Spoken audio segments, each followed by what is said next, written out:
Hello नमस्कार साथीहरू, हजुरलाई मेरो यस युट्युब च्यानलमा फेरि पनि स्वागत छ। आज म हजुरहरूको लागि शिक्षक सेवा आयोग, लोक सेवा आयोग तयारी गरेर बसिरहनु भएको सम्पूर्ण साथीहरूलाई विशेष गरिकन आइक्यू अन्तर्गतको समय र कार्य रिलेटेड क्वेसन लिएर आएको छु। पक्कै पनि हजुरहरूलाई एकदम महत्त्वपूर्ण हुनेछ। एकदम सजिलो मेथडसँग मैले सिकाउन गइरहेको छु। टपिक समय र कार्य अन्तर्गतको क्वेसन।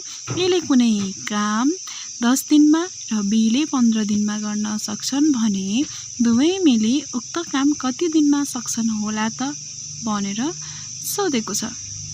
अप्सन रहेको छ यसको। अप्सन ए मा 5, अप्सन बी मा 6, अप्सन ए मा 5 छ, अप्सन बी मा 6, अप्सन सी 7 अनि अप्सन डी 8 रहेको छ। ल है साथीहरू, अब सर्टकट मेथडबाट हेरौँ हामीहरूले एकदम सजिलो तरिकाले। हामीहरूले एमसीक्यू अन्तर्गत भएको कारणले गर्दा छोटो तरिकाले सिक्न गइरहेका छौँ। यसको लागि हामीहरूले पहिला 10 र 15 को के गर्छौँ त एलसीएम निकाल्छौँ। हेर्नु साथीहरू, 5 दुना 10, 5 तिया 15, 3 दुना 6 हुन्छ। ल त साथीहरू, 3 दुना 6 हुन्छ, 6 पंचे 30। त्यही भएर 10 र 15 को एलसीएम कति आउँछ भन्दाखेरि 30 आउँछ। अब हामीहरूले यिनीहरूको हेरौँ हिसाब प्रतिदिन। हेर, ए इजिकल टु के हुन्छ, 10 दिनमा गर्छ। एले 10 दिनमा काम गर्छ, बीले 15 दिनमा काम गर्छ। हामी दुईटैको लस 30 निकालिसकेका छौँ एलसीएम। अब हामीले यही लसबाट जस्तै 30 लाई हामीले 10 ले भाग गर्न सक्छौँ। 10 तिया 30, त्यही भएर अगाडि 3a भयो। अब त्यस्तै गरिकन 30 लाई फेरि 15 ए भाग गरौँ। 30 भागा 15, 30 भागा 15 भनेपछि 15 दुना 30, त्यही भएर b को अगाडि 2 भयो साथीहरू।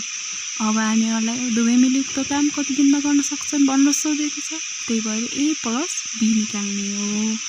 a प्लस b को अगाडिपट्टि हामीले 3 प्लस 2 जोडेर 5 लेखिसकेका छौँ साथीहरू। अब हामी उत्तरको नजिक बिन्दुमा पुगिसकेका छौँ। एकदम यो छोटो मेथडमा रहेको छ।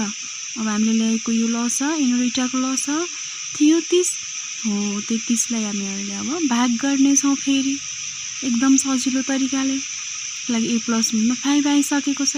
त्यही भएर अब a र b दुवैले मिलेर गर्नको लागि कति दिन काम लाउँछन् भन्दाखेरि कति दिन लाग्ने रहेछ भन्दाखेरि 30/5 गर्न पर्यो। 30/5 गर्न पर्यो।